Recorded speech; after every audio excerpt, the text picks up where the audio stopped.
കഴിഞ്ഞ ദിവസം അഖിൽമാരൊക്കെ നടത്തിയിട്ടുള്ള ആ ഒരു പ്രതികരണം ശ്രദ്ധിച്ചോ? രമേശ് പിഷാരടിക്കെതിരെ വളരെ രൂക്ഷമായിട്ടുള്ള ഒരു പ്രതികരണമല്ലേ അഖിൽമാരൊക്കെ നടത്തിയിട്ടുള്ളത് രമേശ് പിഷാരടിക്കെതിരെ? ഞാനത് കേട്ടിരുന്നു. ഉം. ഈ അഖിൽ മാരാറിന്റെ യഥാർത്ഥ പേര് അഖിൽ കോട്ടാത്തലയായിരുന്നു. കൊട്ടാരക്കര സ്വദേശിയാണ്. പിന്നീട് ജാതി പേരൊപ്പം ചേർത്താണ്. അതെ അതെ അതെ, അത് ഒരു റീച്ചിന് വേണ്ടിയാണ് ഉള്ളത്. പുള്ളിയുടെ കൊട്ടാരക്കരയിൽ നിന്നൊക്കെ ആദ്യമേ അവിടെ നിന്നും പലായനം ചെയ്ത് എറണാകുളത്ത് നിന്ന് എത്തുകയും ഒരു സിനിമയ്ക്ക് വേണ്ടി തിരക്കഥ എഴുതി കൂട്ടുകയും താത്വിക അവലോകനം എന്ന ഒരു സിനിമ എടുക്കാൻ തീരുമാനമെടുക്കുകയും ചെയ്തു. അതിന്റെ ഭാഗമായിട്ട് അവിടെ MGM ബേബിച്ചാൻ എന്ന് പറഞ്ഞ ഒരു എന്റർപ്രണർ ഉണ്ട്. അദ്ദേഹത്തെ സമീപിക്കുകയും അങ്ങനെ ആദ്യമായിട്ട് താത്വിക അവലോകനം എന്ന സിനിമ തിയേറ്ററുകളിലേക്ക് എത്തുന്നു. സിനിമ വളരെ പരാജയപ്പെട്ടു പോയി. അല്ല, പക്ഷെ ഞാൻ ചോദിക്കുന്നത് ഈ പിഷാരടിയെ അല്ല, കുറിച്ച്. അത് പറഞ്ഞുകൊണ്ട് വരുന്നത് പിഷാരടിയെ കുറിച്ച് പറഞ്ഞുകൊണ്ടിരുന്നത്. അപ്പം പുള്ളിക്കാരൻ്റെ നേരം വെളുത്ത പരിപാടി എന്ന് പറഞ്ഞു കഴിഞ്ഞാൽ കേരളം മുഴുവൻ പുള്ളിയുടെ പേര് സംസാരിക്കണം. അഖിൽ മാരാർ എന്ന പേര് കേരളം മുഴുവൻ സംസാരിക്കണം. ആ ഒരൊറ്റ ചിന്താഗതിയുള്ളൂ. അതിന് ഏതെങ്കിലും ഒരു സെലിബ്രിറ്റിയെ കുറിച്ചോ അല്ലെങ്കിൽ ഒരു പൊളിറ്റീഷ്യനെ കുറിച്ചോ പുള്ളി എന്തെങ്കിലും അങ്ങ് എടുത്തിടും. ഇപ്പൊ ബിഗ് ബോസിൽ തന്നെ പങ്കെടുക്കുന്നത് അതിലും ഭേദം നമ്മൾ ലുലു മാളിൽ പോയി തുണിയില്ലാതെ അത് ഏഷ്യാനെറ്റ് ശ്രദ്ധിച്ചു. അപ്പൊ ഈ തുണിയില്ലാതെ നടക്കുമെന്ന് അറിയാൻ വേണ്ടി ഏഷ്യാനെറ്റ് പിടിച്ചവനെ കൊണ്ടുവന്ന് ബിഗ് ബോസിൽ ഇരുത്തി അതിന്റെ വിന്നറുമായും ചെയ്തു. പിന്നറുവാവുകയും ചെയ്തു. അതോടൊപ്പം തന്നെ പുള്ളി അവിടെ നിന്നിട്ട് കയറുത്. പിന്നെ ഈ സിനിമാ ഫീൽഡിൽ എങ്ങും പിന്നെ ആരും അടിപ്പിക്കാൻ നിന്നില്ല. പ്രത്യേകിച്ച് പ്രൊഫഷണൽ ആയിട്ടുള്ള ഒരു സിനിമ ആർട്ടിസ്റ്റുകളോ അല്ലെന്നുണ്ടെങ്കിൽ ഡയറക്ടേഴ്സോ നിർമ്മാതാക്കളോ ഒന്നും പുള്ളിയെ അടിപ്പിക്കത്തില്ല. കാരണം ഇതുപോലുള്ള കാര്യങ്ങൾ പറഞ്ഞ് പുള്ളി നേരം വെളുത്ത് ചെയ്യുന്നത്. ഇപ്പോൾ ഒരു ചായക്കടയിലാണെങ്കിലും പുള്ളിയുടെ പേര് ചർച്ച ചെയ്യണം. അപ്പോൾ എറണാകുളത്ത് കൊട്ടാരക്കരയിൽ സീറ്റിന് വേണ്ടി നോക്കി. കോൺഗ്രസിന്റെ ഭാഗത്തു നിന്ന് സീറ്റ് കിട്ടാൻ വേണ്ടി ആദ്യം രമേശ് ചെന്നിത്തല വീട്ടിൽ പോയി ആഹാരം കഴിക്കുന്നു. VD സതീശിന്റെ അടുത്ത് പോയി. അവിടെ എങ്ങും വിജയം കാണാൻ. അദ്ദേഹം പറയുന്നത് ചെറുപ്പം മുതലേ കേസുവിൽ അതെ, കേസുവിന്റെ നല്ലൊരു പ്രവർത്തനമായിരുന്നു. നല്ലോണം സംസാരിക്കാൻ അറിയുന്നവരായിരുന്നു. കേസുവിനെ കുറിച്ച് ഒരുപാട് പോലീസ് മർദ്ദനം ഏറ്റിട്ടുണ്ട്. പോലീസ് മർദ്ദനവും ഒരുപാടൊന്നും ഏറ്റിട്ടുണ്ട്. അതിനുള്ള അവസരം കോൺഗ്രസ്സുകാരെ സാധനം ഉണ്ടാക്കാറില്ല. ഈ ഒരുപാട് പോലീസ് മർദ്ദനം ഏറ്റിട്ടുണ്ട്. ഈ ഒരു പശ്ചാത്തലമൊന്നും പിഷാരടിക്ക് ഇല്ല. അപ്പോ ഇത് എന്ത് കണ്ടിട്ടാണ് പിഷാരടിയെ പോലുള്ള ഒരു വ്യക്തിയെ പാലക്കാട് സ്ഥാനാർത്ഥിയാക്കിയിരിക്കുന്നതെന്നാണ് അദ്ദേഹം ചോദിക്കുന്നത്. അത്രമാത്രം ഒരു ക്വാളിറ്റിയും പിഷാരടിക്ക്. അങ്ങനെയാണ് അഖിൽമാരാറിന് എന്ത് ക്വാളിറ്റിയാ ഉള്ളത് 2020 സ്ഥാനാർത്ഥിയാവാൻ? പറഞ്ഞോ, എനിക്ക് തീരുമാനങ്ങൾ ഞാൻ മാറ്റുമെന്നാണ്. അല്ല, 2020 സ്ഥാനാർത്ഥി നിര നമ്മൾ മൊത്തം പരിശോധിച്ച് നോക്കിയാൽ അതൊരു സെലിബ്രിറ്റി നിരയല്ലേ? മൊത്തം സ്ഥാനാർത്ഥി കൊണ്ടുവന്ന ആളും സെലിബ്രിറ്റി തന്നെയല്ലേ? അത് കൊണ്ടുവന്ന സാബു ജേക്കബോ കിറ്റക്സിന്റെ പോലെ അത് സെലിബ്രിറ്റി തന്നെ. അതേപോലേക്ക് എന്തോ കിഴക്കമ്പലം പഞ്ചായത്തിനകത്ത് ഒരു തുള്ളി വെള്ളം കുടിവെള്ളം കിട്ടത്തില്ല. ആ കുടിവെള്ളത്തിന് പകരം പുള്ളി എന്താ ചെയ്തത്? അവിടെ മുഴുവൻ പുള്ളി കുടിവെള്ളം എത്തിച്ചു കൊടുത്തു. കാരണം അവിടെ കുഴിച്ചാൽ കിറ്റക്സ് കമ്പനിയിലെ കെമിക്കലി പൊങ്ങി വരുത്തുള്ളൂ അവിടുത്തെ വെള്ളത്തിനകത്ത്. സ്വാഭാവികമായിട്ടും അപ്പൊ അവിടെ വ്യവസായമാണ്. അപ്പൊ എന്തൊരു അവിടുത്തെ ആൾക്കാരെ മുഴുവൻ കയ്യിലെടുക്കാൻ വേണ്ടി അവിടുത്തെ പഞ്ചായത്ത് അടക്കമുള്ള എല്ലാ കാര്യങ്ങളും പുള്ളി സ്വന്തം പൈസ ഇറക്കി വികസിപ്പിച്ചെടുത്തു. എന്നിട്ട് ഒരു പാർട്ടി ഉണ്ടാക്കി 2020 കേരളത്തില്. അത് അന്ന് പറഞ്ഞ എന്തോ പ്രിൻസിപ്പൾ എന്തോ ഒരു രാഷ്ട്രീയ പാർട്ടിയുടെ ഒരു ബന്ധം വേണം. അല്ല, രാഷ്ട്രീയമായിട്ട് ആർക്കും മുന്നോട്ട് നീങ്ങാൻ കഴിയില്ലല്ലോ. ഇന്ത്യ പോലൊരു രാജ്യത്ത് രാഷ്ട്രീയമായിട്ട് ആർക്കും രാഷ്ട്രീയം എന്ന് പറയുന്ന പുള്ളി പറയുന്നത് അങ്ങനെ ഒരു രാഷ്ട്രീയം ഇല്ലെന്നാ പറയുന്നത്. എന്ത് രാഷ്ട്രീയം ഇപ്പോ BJP-യുമായിട്ട് പങ്കുചേർന്നു അല്ലെ? ഇനിയിപ്പോ നമ്മൾ പറ്റത്തില്ലെന്നറിയാം. അല്ല, ഇനി നമ്മൾ പിഷാരടിയുമായിട്ട് വന്നിട്ടുണ്ടോന്നുണ്ടെങ്കിൽ അദ്ദേഹം പറഞ്ഞിട്ടുള്ള പോയിന്റ്സ്, അഖിൽമാരാർ പറഞ്ഞിട്ടുള്ള പോയിന്റ്സ്, പിഷാരടി അങ്ങനെ കേസുകളിൽ പ്രവർത്തിച്ചിട്ടില്ല. അങ്ങനെ കോൺഗ്രസുമായി ബന്ധപ്പെട്ടുകൊണ്ട് ചെറുപ്പകാലത്തിൽ യാതൊരു തരത്തിലുള്ള പ്രവർത്തനവും നടത്തിയിട്ടില്ല. ഇന്ന് അദ്ദേഹത്തിന്റെ ആ ഒരു സാമ്പത്തിക നില സേഫായി വെച്ചിട്ടാണ് അദ്ദേഹം ഇന്നിപ്പോ പാലക്കാട് മത്സരിക്കുന്നത്. അത് മാത്രമല്ല, ഒരു യഥാർത്ഥത്തിൽ കോൺഗ്രസിന് വേണ്ടിയാണ് മത്സരിക്കുന്നത് ഉണ്ടെങ്കിൽ CPM-ന്റെ ഉരുക്ക് കോട്ടയിൽ നിന്നുകൊണ്ട് വേണ്ടേ അദ്ദേഹം മത്സരിക്കാൻ വേണ്ടി? കോൺഗ്രസിന് ഒരു സീറ്റ് അല്ല, കേരളത്തിലെ കാസർഗോഡ് മുതൽ പാറശാല വരെയുള്ള ക്ഷേത്രങ്ങളും സ്റ്റേജുകളിലും എല്ലാം കയറി ജനങ്ങളെ ചിരിപ്പിക്കുകയും ചിന്തിപ്പിക്കുകയും ചെയ്യാൻ കഴിവുള്ള ഒരു വ്യക്തിയാണ് രമേശ് പിഷാരടി. ആ കഴിവുകളോ മറ്റുള്ളവർക്കുണ്ടോ? അങ്ങനെ നോക്കുകയാണെന്നുണ്ടെങ്കിൽ മുകേഷ്, സിനിമ നടന്ന മുകേഷ്, അല്ല CPM ഒരിക്കലും പെർഫെക്റ്റ് ആണെന്ന് നമ്മൾ പറയുന്നില്ലല്ലോ. അല്ല, അവിടെ കൊണ്ടുവന്ന് മത്സരിപ്പിക്കാൻ ഞാൻ ചോദിച്ചില്ല. അവിടെ സിറ്റിംഗ് സീറ്റ് രാഹുൽ മാങ്കൂട്ടത്തിന്റെ വിഷയവുമായി ബന്ധപ്പെട്ട് പാലക്കാട് സീറ്റിൽ ഇഷ്യൂ നടന്നുകൊണ്ടിരിക്കുക. അവിടെ 2ാം സ്ഥാനത്ത് വന്നുകൊണ്ടിരിക്കുന്ന BJP ആണ്. ആ സീറ്റ് കയ്യിൽ നിന്ന് പോകാതിരിക്കാൻ വേണ്ടിയാണ് രമേശ് പിഷാരടി കോൺഗ്രസ് വക്താവാണെന്നുള്ള കാര്യം അദ്ദേഹം ഒരിക്കൽ പോലും നിഷേധിച്ചിട്ടില്ലല്ലോ. അല്ല, കോൺഗ്രസ് വ്യക്തമാണ്, പക്ഷേ അതിനനുസരിച്ചുള്ള പ്രവർത്തന പാരമ്പര്യം ഒന്നും അദ്ദേഹത്തിന് ഇല്ല. എന്ത് ഈ പ്രവർത്തന പാരമ്പര്യം ഉദ്ദേശിക്കുന്ന അർജുൻ? അത് ചെറുപ്പകാലം മുതൽ ഇപ്പൊ നമുക്ക് നമ്മുടെ മുഖ്യമന്ത്രിയുടെ ഒക്കെ ഒരു പ്രവർത്തന പാരമ്പര്യം എടുത്തിട്ടുണ്ടെങ്കിൽ നമുക്കറിയാം. അദ്ദേഹം മുതൽ ചെറുപ്പകാലം വരെ കൊണ്ടനുഭവിച്ചിട്ടുള്ള യാതനകൾ VS അച്യുതാനന്ദന്റെ എടുത്തിട്ടുണ്ടെന്നുണ്ടെങ്കിൽ ചെറുപ്പകാലം മുതലേ അദ്ദേഹമൊക്കെ.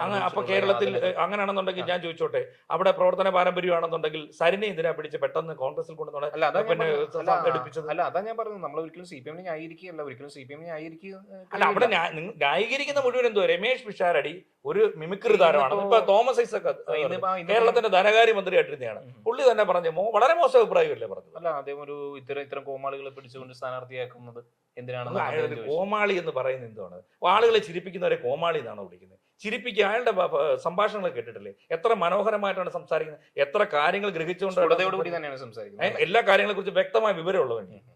ഈ പറയുന്ന ഒരു സെലിബ്രിറ്റി മേഖലയിൽ നിൽക്കുന്ന തമിഴ്നാട്ടിൽ MGR അങ്ങനെ വന്നത് എംജിആർ പക്ഷേ സിനിമാ രംഗത്തോടാണ് കടന്നു വന്നത്.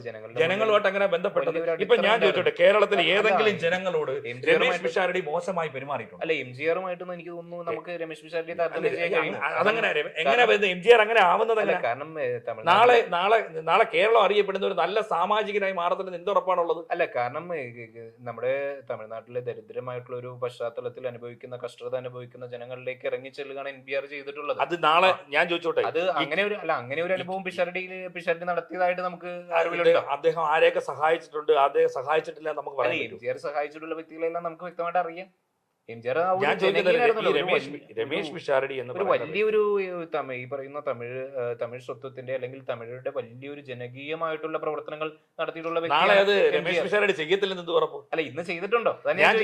ഇന്ന് ചെയ്തിട്ടുണ്ടോ? നമ്മളിപ്പോ നിലവിൽ പുള്ളി പല ജീവകാരുണ്യ പ്രവർത്തനങ്ങളിൽ പങ്കാളിയായിട്ടുണ്ടാവും. എംജിആറുമായിട്ട് താരതമ്യപ്പെടുത്തുന്ന രീതിയിലുള്ള പ്രവർത്തനം ആദ്യമായി മത്സര രംഗത്തേക്ക് വരുന്നല്ലേ ഉള്ളൂ. കേരള നിയമസഭയിൽ എത്തിക്കഴിയുമ്പോൾ എംജിആർ ഒരു മത്സരരംഗത്തേക്ക് വരുന്നതിന് മുന്നേയും അദ്ദേഹം ജീവകാരുണ്യ പ്രവർത്തനത്തിൽ ഏർപ്പെട്ടിരുന്നു. രമേശ് പിഷാരടി ചെയ്തിട്ടില്ലെന്ന് എന്ത് ഉറപ്പ്? രമേശ് പിഷാരടി എംജിആർ ഞാൻ ചോദിക്കുന്നതല്ല, വ്യത്യാസമുണ്ട്. തമിഴ് കമ്പാരിസൺ ചെയ്യുമ്പോൾ പോലും ഞാൻ പറയുവാണ്, ഈ സിനിമാ മേഖലയിൽ നിന്ന് ആരൊക്കെ ഇവിടെ കടന്നു വന്നിട്ടുണ്ട്? KB ഗണേഷ് കുമാർ എന്തോ ജീവകാരുണ്യ പ്രവർത്തനങ്ങൾ നടത്തിയിട്ടാണോ കേരളത്തിൽ മത്സരിച്ചിട്ടുള്ളത്? പത്തനാപുരത്തെ ജനങ്ങളുടെ നല്ല രീതിയിലുള്ള പിന്തുണ എന്ന് വന്നു അദ്ദേഹം സിനിമാ രംഗത്ത് വരുന്നതിന് മുമ്പ് എന്തുവായിരുന്നു? അല്ല, അങ്ങനെ നമ്മൾ ഓരോരുത്തരുടെ എന്തെങ്കിലും ഞാൻ ചോദിക്കട്ടെ, ആർ ബാലകൃഷ്ണ എന്ന് പറയുന്ന അദ്ദേഹത്തിന്റെ പാർട്ടിയോടൊപ്പം നടന്ന് കേരളം മൊത്തം പ്രവർത്തനം നടത്തിയിട്ടുണ്ടോ KB ഗണേഷ് കുമാർ? ഇല്ലല്ലോ. ഇല്ലില്ല, അദ്ദേഹത്തിന്റെ പിതാവിന്റെ ഒരു തണലിലാണ്. നേരെ മറിച്ച് അങ്ങനെയല്ല ചെയ്തിട്ടുള്ളത്. രമേശ് പിഷാരടി എന്ന് പറയുന്ന വ്യക്തി എവിടെയൊക്കെ ധർമ്മജൻ ബോൾഗാട്ടി മത്സരിക്കാൻ അവിടെ പോയിരുന്നു, അവിടെ ബാലുശ്ശേരി പോയി പരാജയപ്പെടും. പക്ഷെ അവിടെ എല്ലാം പ്രവർത്തനവുമായി ബന്ധപ്പെട്ട് രമേശ് പിഷാരടി ഉണ്ടായിരുന്നല്ലോ. പിഷാരടി ഉണ്ടായിരുന്നു. അതൊരു പക്ഷേ ഞാൻ ചോദിച്ചോട്ടെ, അങ്ങനെയാണെന്നുണ്ടെങ്കിൽ ഞാൻ ചോദിക്കുന്നതല്ല, മുകേഷും സിനിമാ നടനായിരുന്നു. കേരളത്തിൽ ഏതൊക്കെ പരിപാടികൾ CPM-ന്റെ പരിപാടികൾ പങ്കാളിയായിട്ടുണ്ട്? മുമ്പ് ഏതൊക്കെ SFI സമരത്തിൽ പങ്കെടുത്തിട്ടുണ്ട്? അപ്പൊ ഞാൻ ചോദിച്ചിട്ട് വീണ ജോർജിനെ എടുത്തു. നിങ്ങളൊരു കാര്യം, അങ്ങനെയാണെന്നുണ്ടെങ്കിൽ ഒരു സെലിബ്രിറ്റി പരിവേഷത്തിന് വീണ ജോർജ് വന്നു.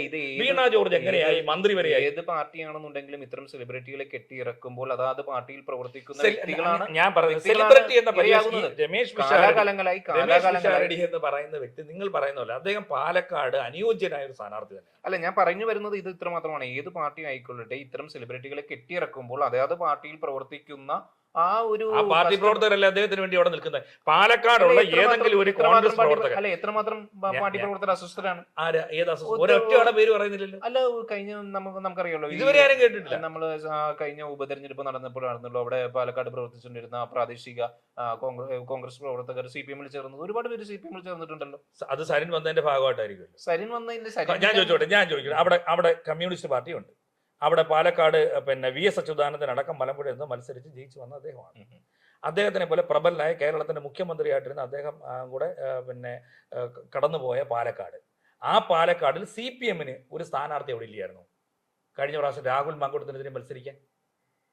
അല്ല, അതാ ഞാൻ പറഞ്ഞു വരുന്നത്. CPM-നെ നമ്മൾ ഒരിക്കലും ന്യായീകരിക്കുന്നില്ലല്ലോ. അതാണ് ഞാൻ പറഞ്ഞു വരുന്നത്. ഏതൊരു പാർട്ടിയാണെന്നുണ്ടെങ്കിലും ഇത്തരം സെലിബ്രിറ്റി, അതുപോലെ തന്നെ BJP-യുടെ അങ്ങനെയാണ് BJP-യുടെ അവിടെ കൃഷ്ണകുമാർ ആയിരുന്നു രണ്ടാം സ്ഥാനത്താണ്. BJP-ൽ അഖിൽമാരാർ വന്നിരിക്കുന്നത് തന്നെ അല്ലെ, NDA സ്ഥാനാർത്ഥിയായിട്ട് അദ്ദേഹം. അത് ഏത് പരിവേഷത്തിലാണ് വന്നത്? കൊട്ടാരക്കര നിന്ന് സമരം ചെയ്തു എന്നൊക്കെ പറഞ്ഞിട്ട് കോൺഗ്രസിൽ നിന്നേം വെച്ച് നേരെ ഒരു സുപ്രഭാതത്തിൽ രാവിലെ RSS-ലേക്ക് പോയി, BJP-യിലേക്ക് പോയിട്ടുണ്ട്. ഞാനിപ്പോ അവസാനമായിട്ടൊരു ചോദ്യം കൂടി ചോദിക്കുകയാണ്. ഇപ്പോ ഇത് ഇവർ ഉന്നയിക്കുന്നത് ശരിക്കും BJP CPM ഡീലാണ്, അതിന്റെ ഭാഗമായിട്ടാണ്. അതൊക്കെ ചുമ്മാ അതിനൊരു മറുപടി ഒരിക്കലും ഇതൊരു ഡീലല്ല. അവിടെ നടന്നത് ഒരു വ്യക്തമായ ഒരു രാഷ്ട്രീയപരമായ സ്ഥാനാർത്ഥി പാലക്കാട് CPM-ന്റെ സ്ഥാനാർത്ഥി LDF-ന്റെ സ്ഥാനാർത്ഥി എവിടെയും പറയും, പറയും കോൺഗ്രസ് ഡീലെന്ന് പറയും. എന്ത് ഡീലാ? അങ്ങനെയാണെങ്കിൽ പറഞ്ഞുകൂടെ തൃശ്ശൂർ നടന്നൊരു ഡീലല്ലേ? തിരുവനന്തപുരത്ത് ഇപ്പൊ മേയർ സ്ഥാനം പിടിച്ചോണ്ട് പോയത് ഡീലല്ലേ? അല്ല, ഞാൻ പറയുന്നത് അത് മാത്രമല്ല. ഞാൻ ശരിക്കും മനസ്സിലാക്കുന്ന ഒരു കാര്യം എന്ന് വെച്ചാൽ യഥാർത്ഥ ഡീല് ശരിക്കും CPM-ഉം കോൺഗ്രസും തമ്മിലാണ്. കാരണം പൗരത്വ ഭേദഗതി നിയമം, അതോടൊപ്പം തന്നെ യൂണിഫോം അല്ല, നമ്മൾ ഇന്ത്യ മുന്നണിയുമായി ബന്ധപ്പെട്ടുകൊണ്ട് BJP-യും CPM-ഉം തമ്മിലായിരിക്കും ഡീൽ. അല്ലെ, നമ്മൾ ഇനിയിപ്പോ കോൺഗ്രസിന്റെയും CPM-ന്റെയും പല പദ്ധതികൾ നമ്മളൊന്ന് പരിശോധിച്ച് നോക്കി കഴിഞ്ഞാൽ മതി. ഇപ്പോ UCC-യുമായി ബന്ധപ്പെട്ടുകൊണ്ട്, യൂണിഫോം സിവിൽ കോഡുമായി ബന്ധപ്പെട്ടുകൊണ്ട്, വഖഫ് നിയമവുമായി ബന്ധപ്പെട്ടുകൊണ്ട് എല്ലാത്തിനും എതിർക്കുന്നത്. അല്ല, അതാ ഞാൻ ചോദിക്കുന്നത്. യഥാർത്ഥത്തിൽ പൊതു ശത്രുവായിട്ട് ഇവര് രണ്ടുപേരും കണ്ടാലും BJP ആണ്. അപ്പൊ ഞാൻ ചോദിക്കുന്നത് യഥാർത്ഥ ഡീൽ അപ്പൊ ഇവര് തമ്മിലാണ്. അത് നിസ്സാരമായിട്ടൊക്കെ പറഞ്ഞാൽ പോരെ. ഇപ്പൊ അവിടെ നിൽക്കുകയാണെന്നുണ്ടെങ്കിൽ ഞാൻ ചോദിച്ചോട്ടെ, അവിടെ മെട്രോമാൻ ജയിക്കാതിരിക്കാൻ വേണ്ടി ഷാഫി വോട്ട് ചെയ്തവരാണ് അതേ കമ്മ്യൂണിസ്റ്റുകാർ. പിന്നെ എന്തിനാണ് ഇവര് പിഷാരടി കുറ്റം പറയാൻ നടക്കുന്നത്? അത് തോമസ് ഐസക്കിനെ പോലെ ഉയർന്ന റാങ്ക് ഉള്ളവര്. അതെ, അപ്പൊ നമുക്ക് കൺക്ലൂഡ് ചെയ്യേണ്ടത് നമ്മൾ മനസ്സിലാക്കണം, നമ്മൾ അയാൾ അവിടെ ഒരു മികച്ച സ്ഥാനാർത്ഥി അല്ല, നമ്മ- മത്സരിക്കട്ടെ, മത്സരിച്ച് അദ്ദേഹത്തെ രാഷ്ട്രീയപരമായി നിങ്ങൾ തോൽപ്പിക്കും. ശോഭാ സുരേന്ദ്രനെ പോലെ ഒരു ഫയർ ബ്രാൻഡിനെതിരെ നിൽക്കട്ടെ, അവര് മിടിക്കുകയല്ലേ, ആലപ്പുഴ വന്നിട്ട് അവര് പിന്നെ എത്ര മികച്ച പ്രകടനം കാഴ്ച മികച്ച പ്രകടനമാണ് അവരെ തോൽപ്പിക്കട്ടെ. അതിലൊന്നും യാതൊരു തർക്കവുമില്ല. എന്നിരുന്നാലും നമ്മൾ ഈ പറയുന്ന ഡീലിന്റെ കാര്യമൊക്കെ അവിടെ നിൽക്കുമ്പോഴും യഥാർത്ഥത്തിൽ ഈ ഡീല് നടക്കുന്നത് കോൺഗ്രസും CPM തമ്മിലാണെന്നുള്ളത് വ്യക്തമാണല്ലോ. ഇപ്പൊ പറയുന്ന പല പദ്ധതികൾ നമ്മൾ പരിശോധിച്ച് നോക്കുകയാണെങ്കിൽ ഇപ്പൊ ഏറ്റവും ഒടുവിലത്തെ വഖഫ് നിയമം വരെ പരിശോധിച്ച് നോക്കുക, ഒരുമിച്ച് നിന്നേ പറ്റത്തുള്ളൂ. ഒരുമിച്ച് കാരണം നിന്നേ ഇവിടുന്ന് പറ്റൂ. പാർലമെന്റിൽ പോകണമെങ്കിൽ ഇതെല്ലാം പാസ്സാക്കി എടുത്തോണ്ട് അവിടെ പോയിട്ട് എന്നാലും BJP കൈ കൊടുക്കാൻ പറ്റത്തില്ലല്ലോ. അവിടെ പോയി കോൺഗ്രസിന്റെ തോളത്ത് കൈയിട്ടല്ലേ ഏതായാലും അഖിൽമാരാർക്കും അതോടൊപ്പം തന്നെ രമേശ് പിഷാരടിക്കും അഖിൽമാരാർ എന്ന് പറയുന്ന ഒരു സബ്ജക്ട് അല്ല, രണ്ടുപേർക്കും നമുക്ക് വിജയാശംസകൾ നേരുന്നു. കൊടുക്കുക. അഖിൽ വിജയിച്ചു വരട്ടെ, കേരള നിയമസഭയിൽ ഗർജിക്കുന്ന ശബ്ദമായി മാറട്ടെ, മാറട്ടെ. അത്രേ പറയാനുള്ള കാര്യത്തിൽ.